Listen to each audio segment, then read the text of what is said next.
começar. Eu, António Diniz Delgado Fonseca, declaro que autorizo a Escola Secundária Fernando Lopes Graça a utilizar a minha imagem, as informações por mim prestadas e as fontes documentais por mim fornecidas, cumprindo os direitos de propriedade intelectual, de direito à imagem e de proteção de dados pessoais. Pronto. Qual é a sua idade? 86 anos. Onde nasceu? Vila Garcia, do Concelho de Trancoso. De momento, trabalha ou é reformado? Eu estou reformado. E qual foi a sua profissão antes de estar reformado? Fui militar de profissional, de oficial do Exército, do quadro permanente, até a minha reforma, e depois, a seguir, fui guarda florestal. Ou melhor, guardei florestas. Tratei de estive a gerir uma grande floresta aqui ao pé de Lisboa e depois criei uma grande organização de ambiente de florestas e andei uns anos a apagar fogos. Pronto. Lembra-se quando foi chamado para a guerra? Desculpe? Lembra-se quando foi chamado para a guerra? Quando fui chamado para a guerra? A primeira convocatória para a guerra foi em 1966. Tive a primeira comissão, que era para ir para a Guiné, formei uma companhia, para comandar uma companhia, ainda eu era oficial subalterno, mas fui logo mobilizado para comandar uma companhia para a Guiné. Acabei por não ir para a Guiné, mandaram-me para... Fiz a comissão com a companhia em Timor, 2 anos de Timor, 66 a 68. 68 regressei à minha unidade de comando, unidade de operações especiais em Lamego, que era uma unidade que eu tive na origem, do começo da unidade, e fui um dos que ajudou a formar. Portanto, estive em Lamego 68. Em 69 fui outra vez mobilizado para Angola. Tive 2 anos em Angola, em zona leste e norte de Angola, e depois, quando vinha embora no barco, mobilizaram-me para mais 2 anos em Cabinda. Fui imediatamente para Cabinda. E como é que se sentiu? Como é que me sentiu? Não, como militar, como oficial do Exército, senti-me naturalmente normal, quer dizer, são missões que tinham que ser feitas. Agora, é evidente que a guerra é que me foi mudando, quer dizer, eu fui alterando um pouco o meu pensamento e a maneira de estar ao longo da guerra. A guerra mudou-me, sobretudo as guerras em Angola, mas mesmo a guerra de Timor começou logo a mudar-me, porque efetivamente nada daquilo que a gente constatava no terreno tinha que ver com o que o regime e os políticos diziam. Quer dizer, de forma que eu tinha jurado defender a pátria, e a pátria não era Timor nem Angola, não é? Enfim, portanto, essa evolução minha é um percurso pessoal. De toda a forma, julgo que fui sempre um bom militar. Aliás, fiz um curso de Ranger nos Estados Unidos e depois estive na origem da formação da Unidade de Operações Especiais em Lamego. Dei lá 9 cursos de Operações Especiais, 9 cursos de Rangers. E, portanto, quando vim da última comissão em Angola, já vinha integrado no movimento das Forças Armadas, do movimento dos capitães, porque já fui o contacto em Cabinda do movimento. Quando cheguei cá, entrei no grupo dos capitães do quartel-general da região militar do Porto, e depois, no 25 de Abril, cumpri a minha missão, que me coube, que foi tomar conta da unidade, tomar o comando da unidade de Lamego e marchar com uma força para o Porto. Portanto, a principal força que eu pôs a cidade do Porto foi a minha unidade, a unidade que eu levei de Lamego. Depois disso fiz a revolução durante 2 anos e depois fui para a prateleira, pronto. E como é que lembras-te da reação da família? Como? Lembras-te da reação da família? Da reação da família. Não, a família evidentemente sofreu. Por exemplo, a minha filha que nasceu quando eu vim de Timor, evidentemente passou uns anos sem mim enquanto estive em África. Cresceu pequenina até aos 5 anos sem mim presente. Vinha cá uma vez por ano de férias, passar meia dúzia de dias. Mas é evidente que isto tem consequências sempre nas famílias. De toda a forma, quer dizer, como oficial do quadro permanente, tudo isso, as mobilizações estavam programadas, eram assim, a gente as aceitava. E a família também, quer dizer, tive com a minha mulher e a minha filha durante esses anos. Ela cá e eu em Angola. Ela foi comigo para Timor, levei a minha mulher inicialmente, a minha mulher para Timor. Depois, durante o tempo que estive em Angola, não, ela ficou cá com a filha.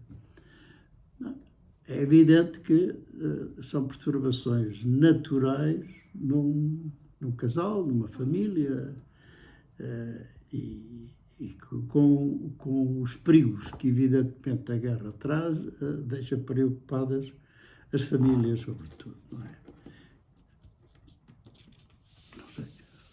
Não sei como vos dizer mais, façam lá perguntas. E que notícias chegavam a Portugal sobre a guerra colonial? Hã? Que notícias chegavam a Portugal sobre a guerra colonial? Isso, vamos lá ver. A guerra colonial é uma guerra. Esta guerra colonial que a gente teve é a última das grandes guerras coloniais que houve. Ou melhor, as nossas colónias, que o regime de ditadura, na sequência, aliás, do que passava com os outros países da Europa, porque foram todos eles colonizadores e Portugal, digamos, arrastou muito mais tempo a presença nas colónias. É evidente que quer dizer, como o regime controlava perfeitamente a comunicação social e os média, as pessoas não sabiam, o regime dizia que aquilo era território nacional, do Minho a Timor, não é? Portanto, era a pátria para defender, mas defender de quê? Agora, quando depois a gente constata o que se passa no terreno, as coisas são todas diferentes e aí a verdade revela-se. É evidente que o regime colonial tratava aquela gente mal, como é evidente, praticamente como escravos. Há um aspecto que eu vos posso referir que é muito importante. É que, à medida que, por exemplo, que a guerra foi avançando, sobretudo em Angola foi, o que eu posso testemunhar, julgo que nos outros lados também foi um pouco assim, a relação social das populações foi mudando. E, curiosamente, eu, por exemplo, tive um choque enorme quando, no meio de uma comissão no leste de Angola, onde tinha 3 grandes populações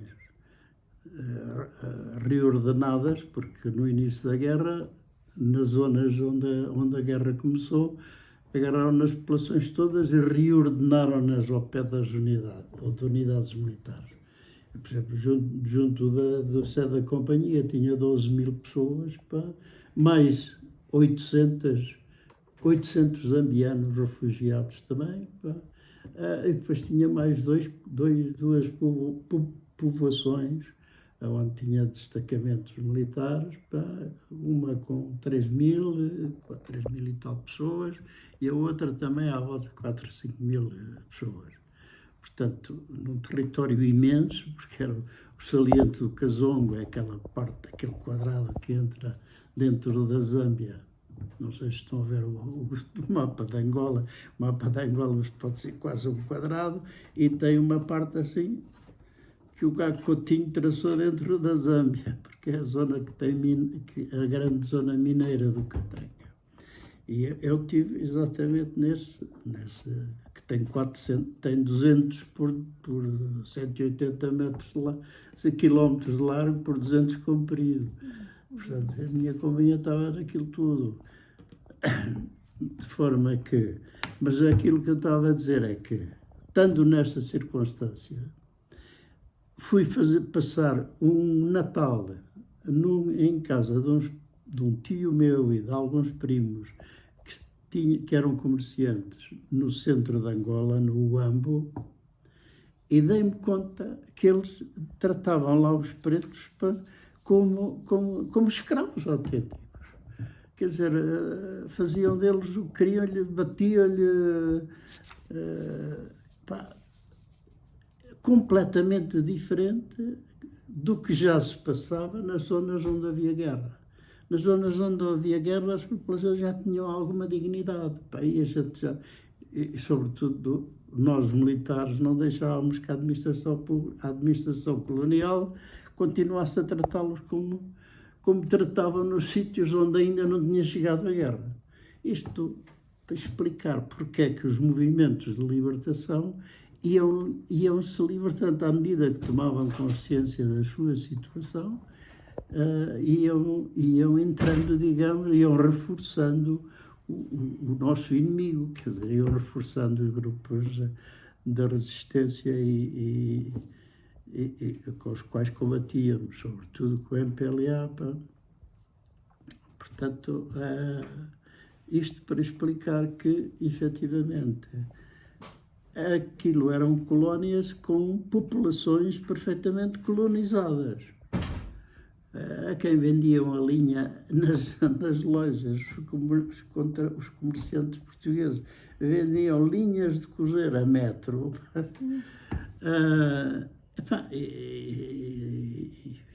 Evidentemente mandavam-nos capinar ou arranjar as estradas ou não sei o quê, não pagavam nada nem nada, tinham que ir. Portanto, era uma relação perfeitamente colonial com as populações. E de alguma maneira a guerra foi modificando isso, ao mesmo tempo que crescia a resistência à presença portuguesa. E, portanto, que crescia, digamos, que a guerra aumentava de intensidade, até porque eles iam tendo mais apoios internacionais, iam tendo mais armas, iam tendo mais população consciente da situação em que se encontravam. E, por isso, os movimentos, por exemplo, o MPLA e a UNITA, a mesma coisa, que começaram na fronteira com a Zâmbia e vieram por ali, foram caminhando e à medida que foram crescendo, foram tendo mais armas, foram tendo mais coisas. Às tantas, estavam muito mais armados quase do que nós. É por isso, a nossa guerra, a guerra não era uma guerra, sobretudo em Angola, aparentemente não era uma guerra tipo clássica, não era. O que é que havia? Emboscadas, eles davam, por exemplo, havia uma situação clássica de um guerrilheiro no norte de Angola, em que praticamente ele tinha uma carabina e escondia-se lá, e quando a tropa ia a passar, escolheu o alferes ou o capitão, por isso a malta deixou de usar galões, escolhia tanto quanto possível o melhor alvo, dava um tiro, matava um coisa, e pronto, e depois a malta reagia, tiroteio por todo lado, mas ele desaparecia. Portanto, inicialmente a guerra estava assim, depois, a pouco e pouco, à medida que eles foram tendo mais armamento e mais apoio internacional e mais população do lado dele, começámos a ter mais problemas, mais baixas, mais minas, mais... Eu tive... Rebentei com viaturas, rebentei umas 6 ou 7 viaturas Berlier, com minas, mas levantámos umas quase 60 minas, além das minas pessoais que barmavam nos trilhos. Portanto, era uma guerra, digamos, nada parecida com a guerra do Irão agora, ou da Ucrânia, ou coisa que vale, em que há meios, armamentos e bombas de grande dimensão, de grande eficácia. Não, lá eles tinham poucas armas e foram crescendo à medida que foi desenvolvimento a sua luta anticolonial, até a uma situação em que efetivamente o exército português estava mais que derrotado. A guerra estava perdida. A guerra estava perdida na Guiné, estava perdida em Moçambique e uma parte de Angola.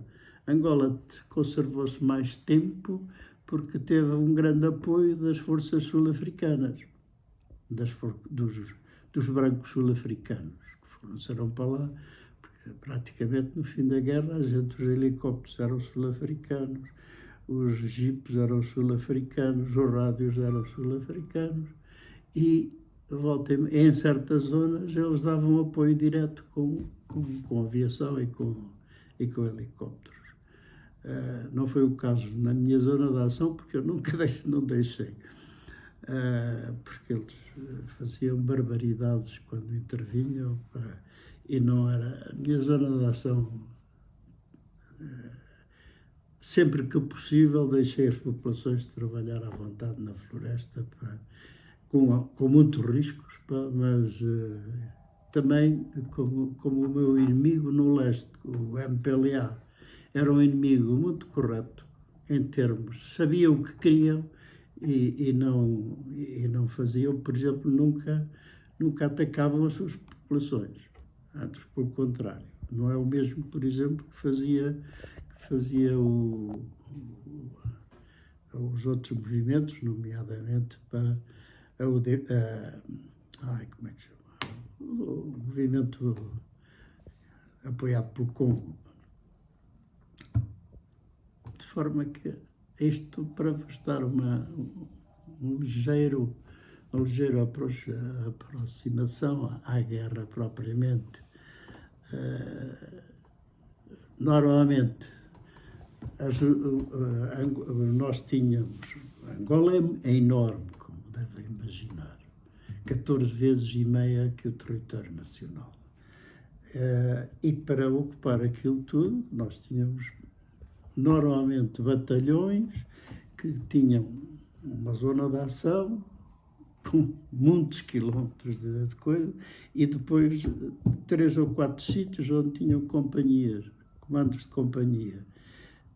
E distantes, às vezes, 200, 300 quilómetros uns dos outros. Eu tinha 2 destacamentos da companhia, um deles, o mínimo que demorei a chegar lá, que chegávamos lá para reabastecer, eram 24 horas. E o outro era preciso atravessar o rio Zambeze de barco e dar a volta. De forma que, num território tão grande, com unidades espalhadas, o problema, durante muito tempo, o inimigo era realmente fraco, porque eram pequenos grupos que entravam pela Zâmbia e iam ao longo da floresta e do território, evitando as nossas forças, iam tentando avançar. Sempre que podiam, faziam uma flagelação, davam uns tiros para uma emboscada a uma força nossa que passava, ou como para abastecer aquilo, a logística. Havia que fazer uma logística com caminhões civis para carregar, está a ver? A minha companhia que ficava no leste de Angola, para ser reabastecida, tinha as coisas, abastecimentos tinham que ir de comboio até à fronteira do Congo e depois fazer 350 quilómetros até à minha companhia. Portanto, para este transporte, eles punham minas naquilo. Para fazer essas colunas de abastecimento logístico, era preciso montar segurança.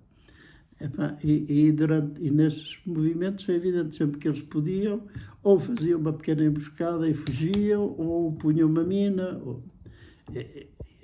Portanto, esta era a guerra.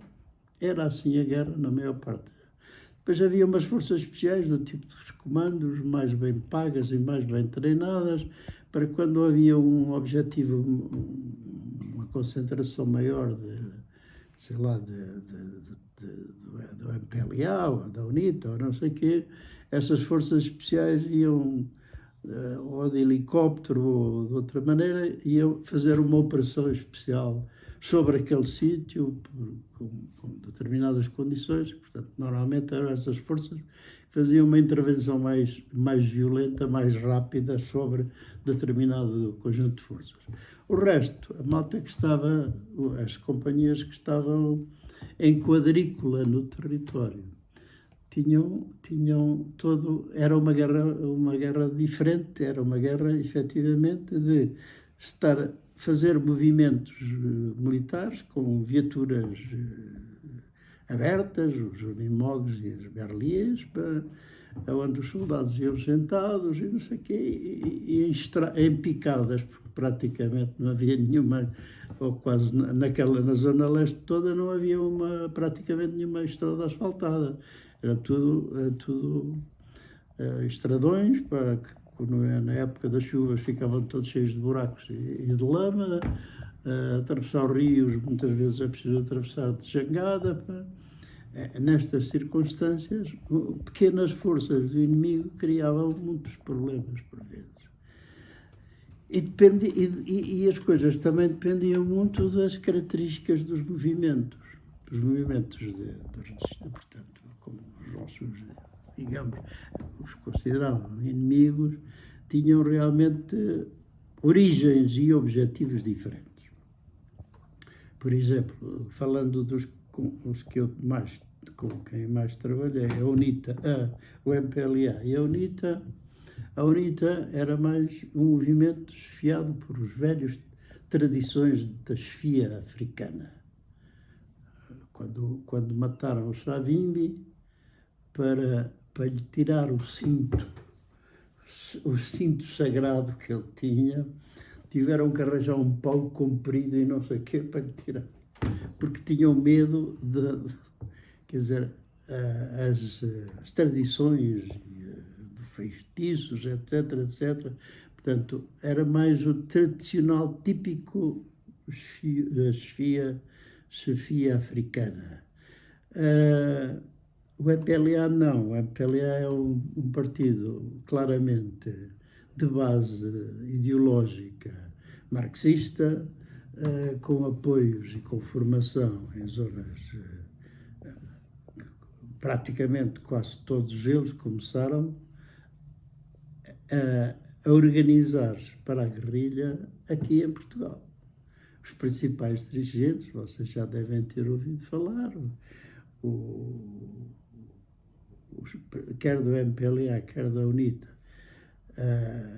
foram estudantes em Coimbra ou aqui em Lisboa, e não sei o quê. Depois, quando chegou...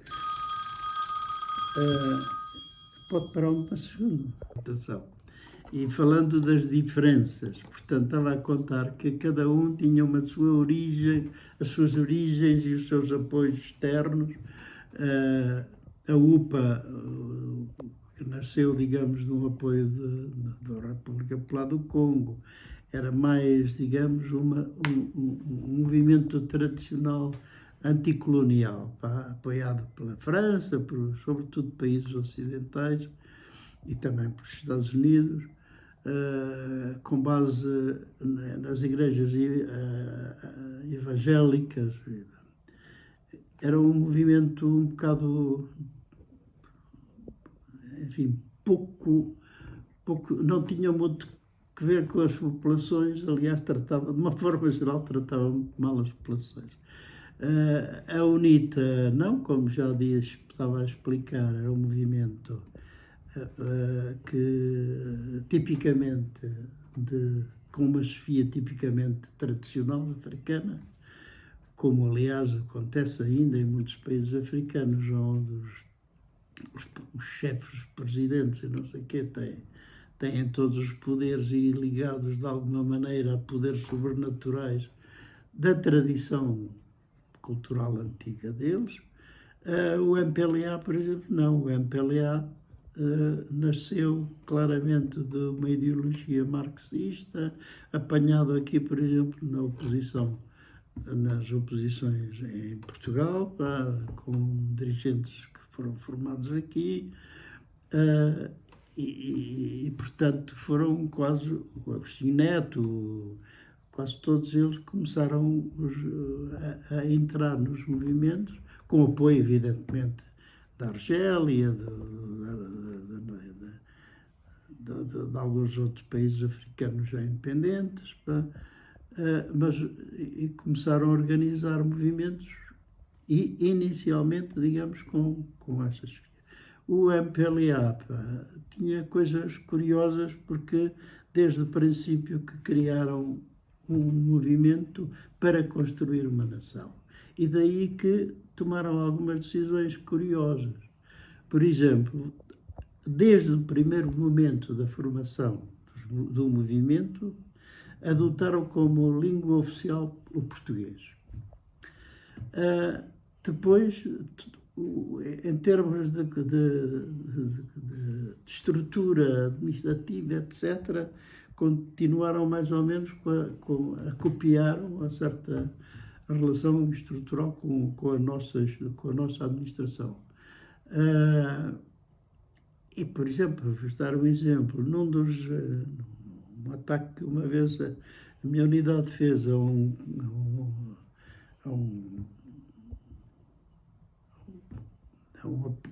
grupo que estava instalado na mata no sul do lado do Casom, da minha área de ação. Houve vários mortos e feridos, não sei o quê, e uma população que a gente recuperou com senhores, mulheres e crianças, mas de onde os meus homens que mandavam o grupo trouxeram o material escolar de uma escola que tinha na mata. Uma escola para crianças. Com mesas feitas com troncos de madeira, escondidas no meio da mata, não sei o quê. E, espantosamente, os livros e os materiais escolares que trouxeram eram muito melhores em termos didáticos que os nossos de capa. Quer dizer, eles tinham uma preocupação em construir uma nação. E daí que se revelou desde logo, pelo menos foi isso que eu senti enquanto lá estive, era um movimento que efetivamente tinha as condições para tomar conta de Angola. Daí que o MPLA depois foi acusado muito de termos apoiado o MPLA em vez dos outros movimentos. Mas a verdade é que para nós, combatentes que andamos, que os tivemos como inimigos, para mim, o único movimento que efetivamente tinha que respeitar como inimigo, porque era um inimigo a sério e com consistência, era o MPLA. E daí que, efetivamente, depois do 25 de Abril, na descolonização, a gente apoiou, teve pelo menos mais simpatia pelo MPLA e, sobretudo, depois nas conversações de paz que se fizeram. Enfim, eles acabaram por ganhar a guerra e ainda hoje dominam, ainda hoje governam Angola. Não sei até quando. Mas estes aspectos militares de um combatente em África, Isto era da minha primeira comissão, digamos.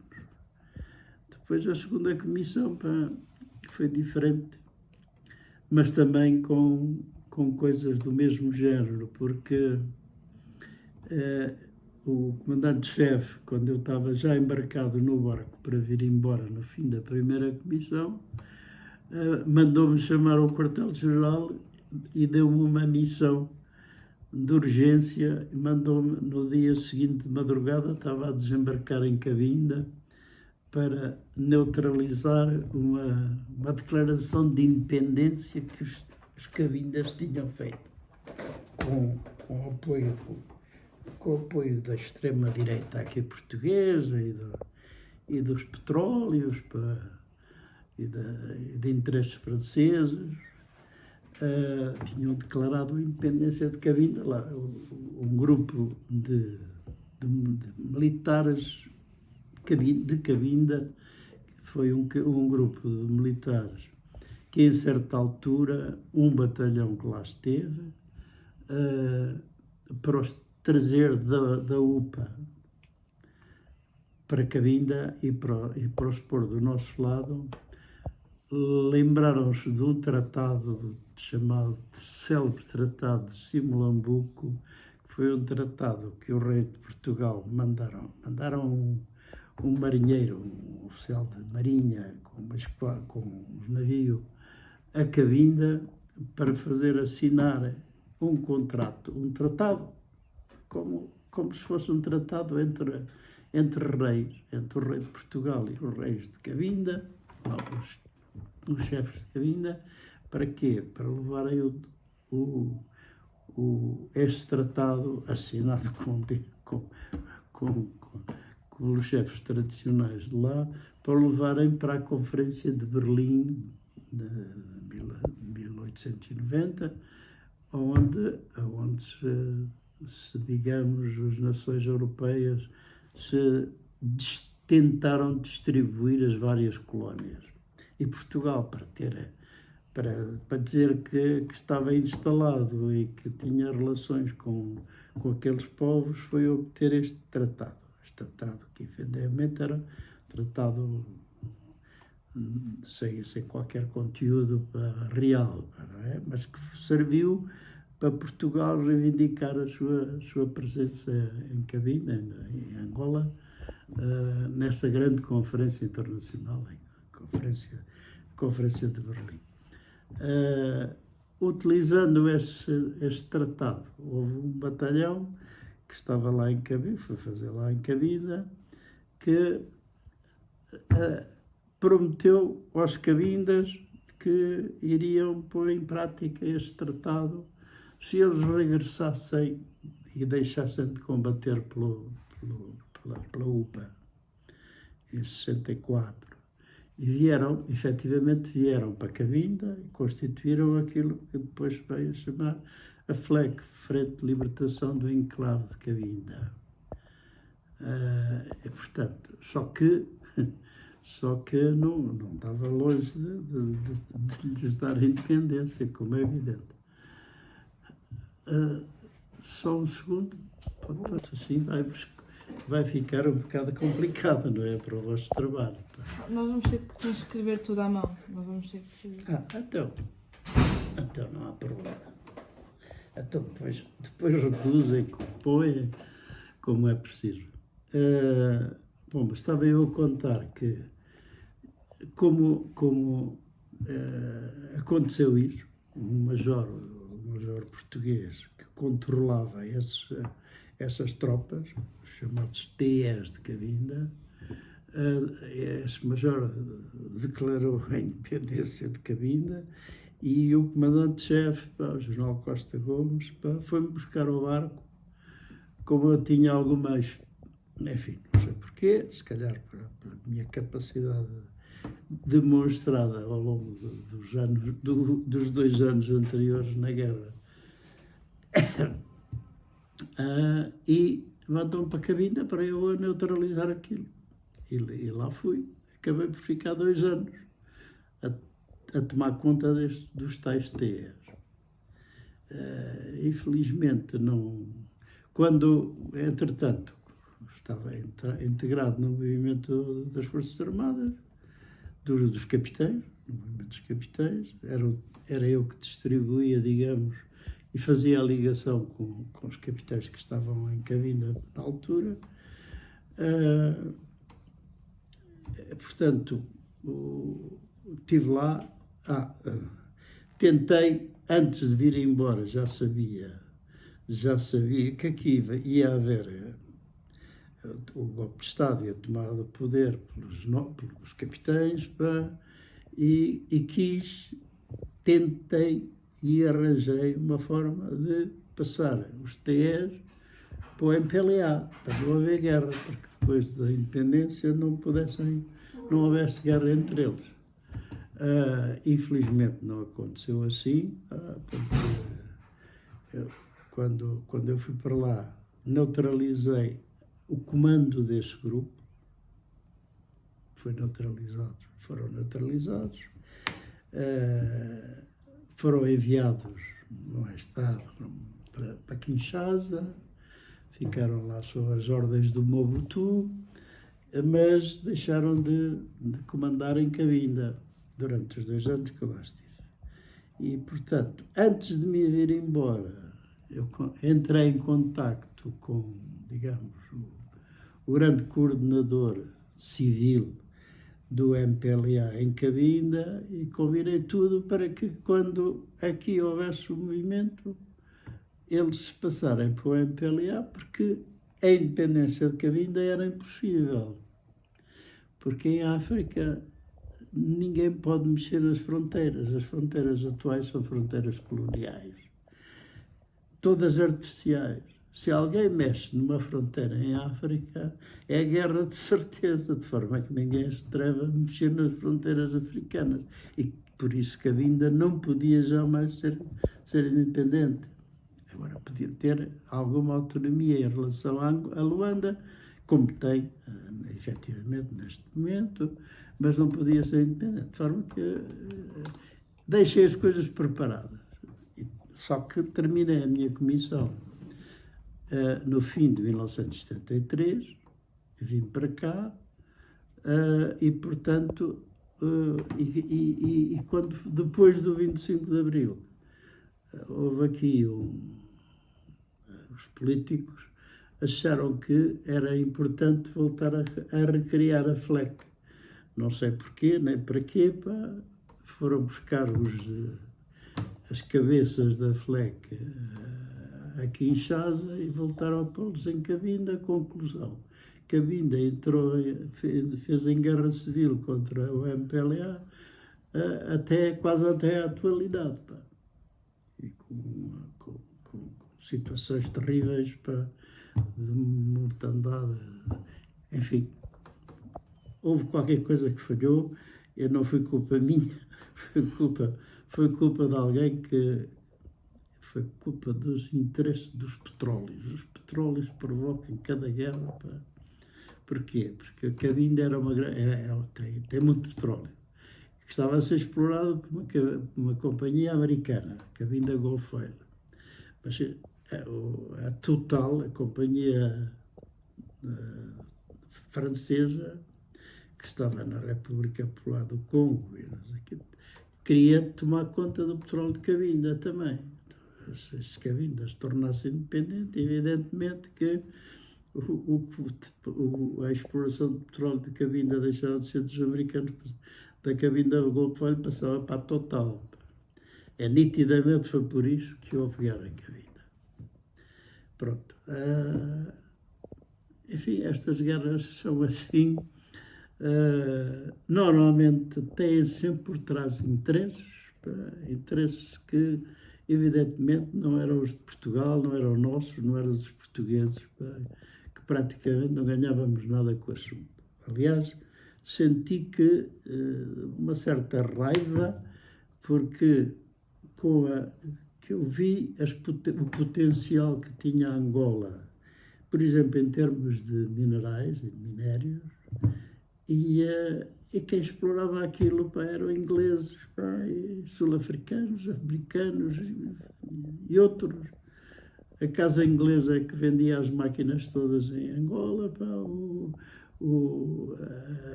a Cotonang, a empresa inglesa do algodão, é que explorava o algodão e que provocou os grandes massacres que deram origem à guerra, pá, porque os massacres quando em certa altura, em 61, as populações das zonas de exploração de cultura do algodão sob o controle da Cotonang, quando foram entregar o algodão nos centros digamos, nos armazéns, pá, e o preço que lhe pagavam era tão baixo que eles resolveram fazer greve e revoltar-se. E aí, pá, foram bombardeados com napalm, pá, e atacados de toda a maneira efetiva nas concentrações junto dos armazéns, pá. E era um dos símbolos mais claros do que é e do que era aquele colonialismo, porque a Cotonang dividia as terras em talhões, dizia a uma família: vocês tratam deste talhão e têm que entregar tantos quilos de algodão no fim do ano. Quando não entregavam, pá, e claro, o preço e o peso e o preço eram eles que faziam, roubavam-nos de toda a maneira efetiva. E se a família não cultivava o suficiente, eles castigavam-nos. Eu vi pessoas, senhoras, mulheres e homens, com as costas completamente cheias de rugas, de despejar a aguardente a ferver, a água a ferver nas costas. Eu vi, quer dizer, vi gente que, quando eu lá estava, ainda... portanto, isto passou-se em 1961, 62. Eu, quando estive na zona depois, na zona do algodão, foi no fim de 69, 70, 71. Foi no princípio de 71. Ainda, como digo, vi várias pessoas com as costas assim.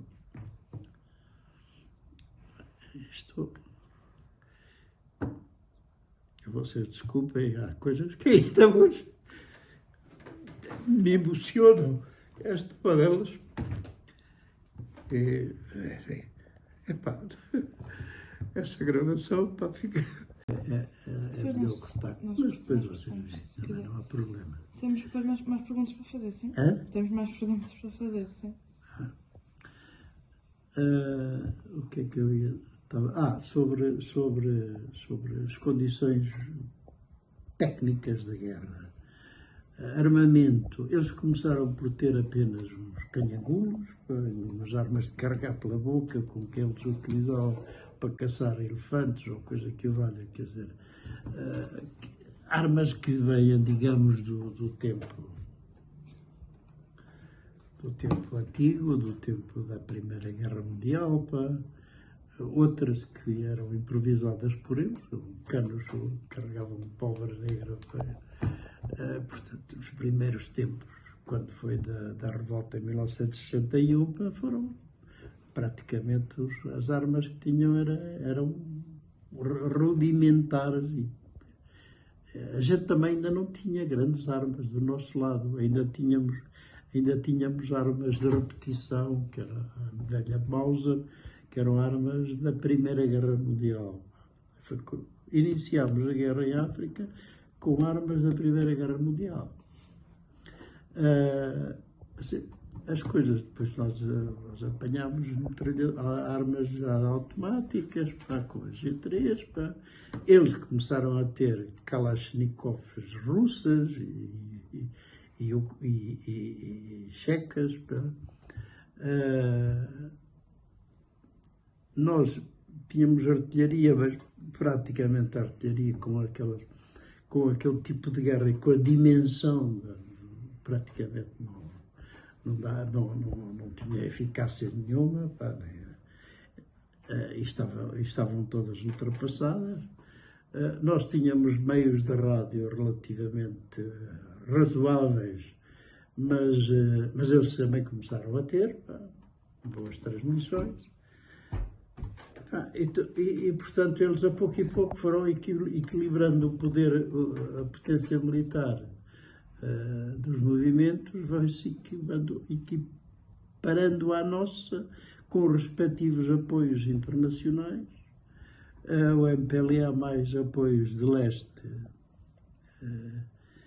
e hoje não há maneira de me lembrar qual é o movimento, o nome do movimento da UPA, que depois deixou de ser UPA, depois passou a ser movimento. Não sei, era um movimento apoiado por Congo. Portanto, inverteu-se, a pouco e pouco foi-se invertendo a relação de forças. O mesmo aconteceu em Moçambique, o mesmo aconteceu na Guiné. Aliás, na Guiné, na última fase, eles já tinham mísseis, a gente não tinha, e começaram a mandar a abater os aviões portugueses e a gente ficou, as Forças Armadas Portuguesas ficaram sem cobertura aérea. Portanto, estavam mais que derrotados. Pronto, façam perguntas agora. Quanto tempo esteve na guerra? Na guerra propriamente dita, não considero Timor como guerra, embora também tive um pouco de guerra em Timor, mais com a guerra contra a administração do que propriamente contra. Não havia inimigo, tivemos uma ameaça da Indonésia, mas não se chegou a concretizar, não é? Porque em Timor foi um território aonde os japoneses mataram milhares e milhares de gente para fazerem os túneis de proteção quando foi da guerra contra a Austrália na Segunda Guerra Mundial. Mas Portugal praticamente em Timor não fez nada. Mesmo depois da Segunda Guerra Mundial, quando foi a parte da Segunda Guerra Mundial, os japoneses renderam-se à meia dúzia de administradores portugueses, claro, que tinham resistido nos campos de concentração, mas e depois tiveram apoio financeiro e com meios das forças aliadas. Mas não fizeram nada, quer dizer, não havia, ninguém falava português, não havia escolas de português, praticamente Timor estava numa situação, quer dizer, Portugal como colónia não utilizou Timor. Era meia dúzia de fazendas de café, alguma exploração de sândalo, e as populações viviam nitidamente. Vocês não viram um filme chamado O Mundo Cão, mas era uma situação tipicamente do mais incrível que possam imaginar. 6 meses antes de eu chegar, ainda houve uma cerimónia tradicional deles, em que cortavam a cabeça a 2 ou 3 inimigos, digamos, e depois punham as velhas, um bando de velhas a dançar, a pontapear as cabeças até, depois agarravam-lhe pelo cabelo e entregavam ao governador português. Isso ainda aconteceu uns 6 meses antes de eu chegar a Timor. Bom, não sei. Como eram as comunicações com a família em Portugal? Comunicações, vamos lá ver, nós tínhamos um bom serviço de correio, porque criaram os aerogramas que eram à borla, quer dizer, era uma folha dobrada e que tínhamos um sistema de correios militares, os SPM, que localizavam, sabiam, o SPM sabia sempre as unidades em que a gente estava e depois, normalmente, havia uma entrega de correio, correio através de um aviãozito civil, ou às vezes a Força Aérea, que semanalmente, normalmente, chegava correio e a gente emitia correio. Telefone não havia, como é evidente, não havia telefones, só havia uma comunicação rádio possível, mas só a partir de Luanda, a ida e pelas comunicações militares. Eu nunca consegui telefonar para a minha mulher aqui, a partir de Angola, durante o tempo que lá estive. As cartas normalmente demoravam quase um mês a chegar. Era uma maravilha quando a gente distribuía o correio para os que recebiam. Os que não recebiam era muito triste. Do resto, telecomunicações, como digo, havia cobertura da rede telefónica só nas grandes cidades, só nas cidades. Cobertura rádio também praticamente não havia. Havia rádios, emissão rádio de programas rádio da Rádio Nacional, para comunicar com as famílias, não. Comunicar com as famílias, efetivamente, praticamente, só por correio. Como foi o seu regresso a Portugal? Não posso. Regressei, fui para Angola, para Timor, fui de barco com a minha companhia, demorámos um mês a chegar lá, como é evidente, passámos o canal de Suez e à volta, ao fim de 2 anos, isso no fim de 68, quando tinha havido o ataque israelita, a guerra do canal de Suez, o canal de Suez estava parado e o meu pessoal demorou 2 meses a chegar cá. Vieram por Moçambique, Angola, deram a volta à África para chegar cá. Para Angola também fui, levei a minha companhia, o meu pessoal. Fomos de barco para Angola, para Luanda, e depois eles vieram também de barco para cá. Eu, como fiquei lá, para ir para Cabinda, quer dizer, vim cá uma vez ou 2 de férias, mas naturalmente de avião.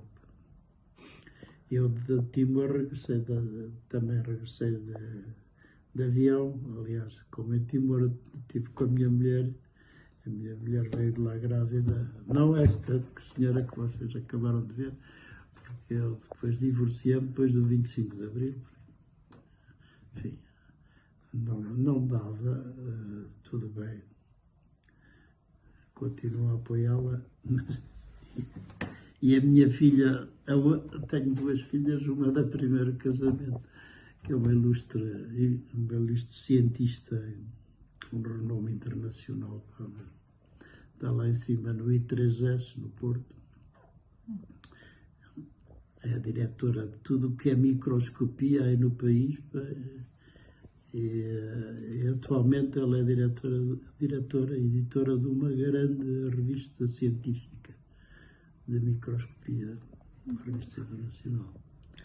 E esta, a filha deste novo casamento, a Ana, formou-se em cozinha e produção alimentar, anda ali na Escola Superior de Ibicesse, resolveu que tinha que ir fazer o estágio de fim do curso a Angola.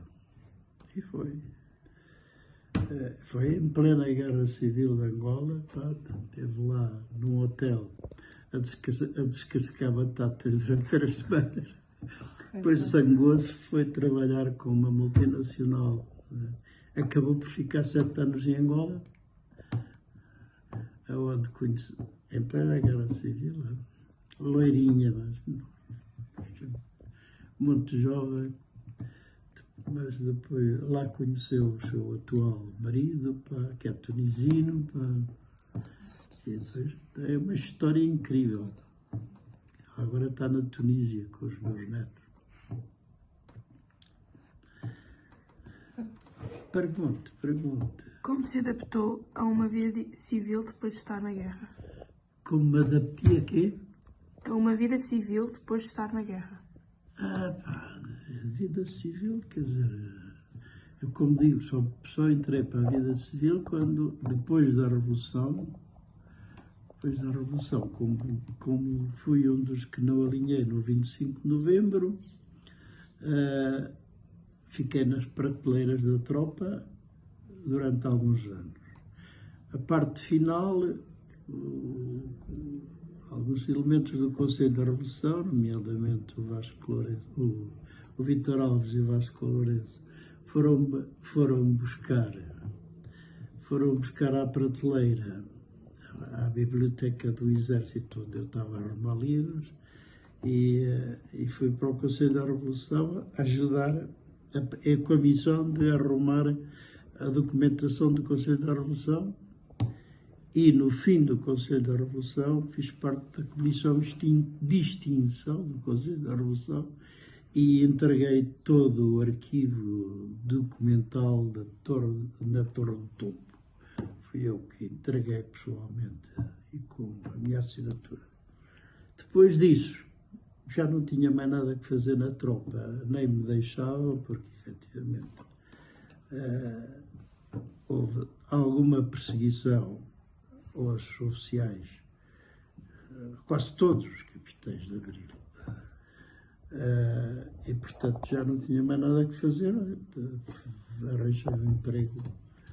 Em princípio, contrataram-me para a segurança de um grande projeto turístico a construir aqui em Sesimbra, onde depois acabaram não construir nada. Conclusão, fiquei depois de 30 anos a guardar a floresta.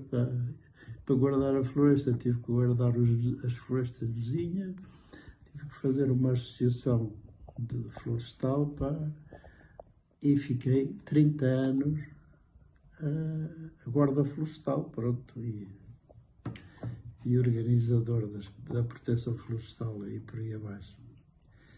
Portanto, em termos civis, eu não tive problemas nenhum, especialmente na vida civil, antes pelo contrário. A vida civil tratou-me relativamente bem. Fiz o que pude, onde pude e quando pude. E como é que soube do 25 de Abril? Como? É que soube do 25 de Abril? Como soube do 25 de Abril?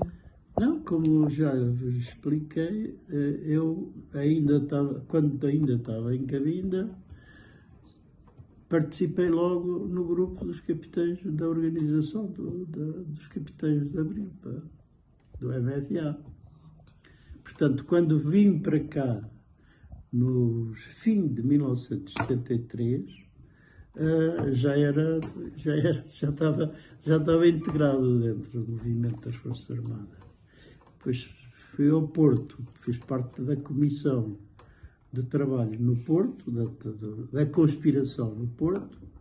Depois, quando fizeram a Guerra das Caldas da Rainha, vocês já devem ter ido falar, 16 de março, os instrutores todos que estavam em Lamego fizeram a primeira manifestação no dia 15 de março e no dia 16 de março correram com eles todos e tiraram-nos todos de Lamego. Estava lá a decorrer dois importantes curso de operações especiais e o curso de comandos, e ficaram lá sem nenhum capitão. De forma que acharam que o Fonseca, acabadinho de chegar de Angola, era o homem, e ainda por cima, Ranger e já com muitos cursos dados em Lamego, que era o homem para substituir aquela malta toda. E lá fui. Portanto, a seguir ao 16 de março, mandaram para Lamego. E no dia 24 de abril tomei conta da unidade e marchei com a coluna para o Porto, com as forças que ocuparam a cidade do Porto. Foi fundamentalmente a unidade que eu levei.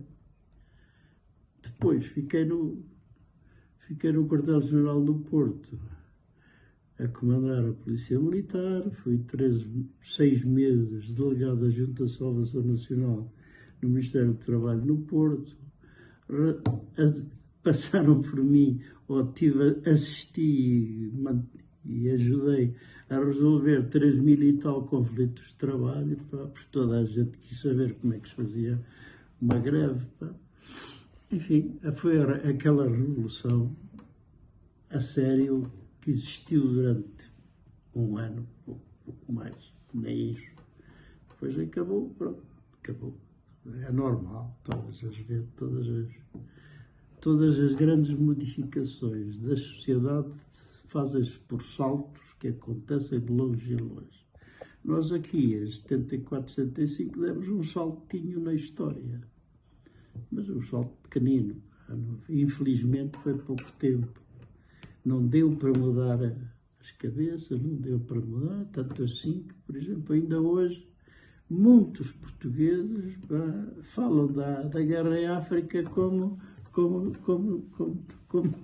uma coisa, quer dizer, não devíamos ter lá, deviam lá ter continuado e não sei o quê, o Império e tal. Um Império que nunca existiu, desde que a gente perdeu os navios na derrota com os ingleses, no tempo do Filipe II, nunca mais tivemos império, porque para ter um império é preciso controlar o território, as linhas de comunicação, que é o oceano, e as colónias. A gente nunca teve. Logo que a gente perdeu os navios, perdeu as linhas de comunicação. Está a ver o que é mesmo esta guerra colonial que nós tivemos. Como é que era possível continuar uma guerra num país como o nosso, pequenino, com meia dúzia com 2 navios praticamente a navegar, com 3 ou 4 aviões ecos. Como é que se podia fazer uma guerra com intensidade do outro lado do mar, em Angola, em Moçambique, em Timor e não sei o quê? Uma loucura, Uma loucura de um ditador, que além da terra dele não via mais nada,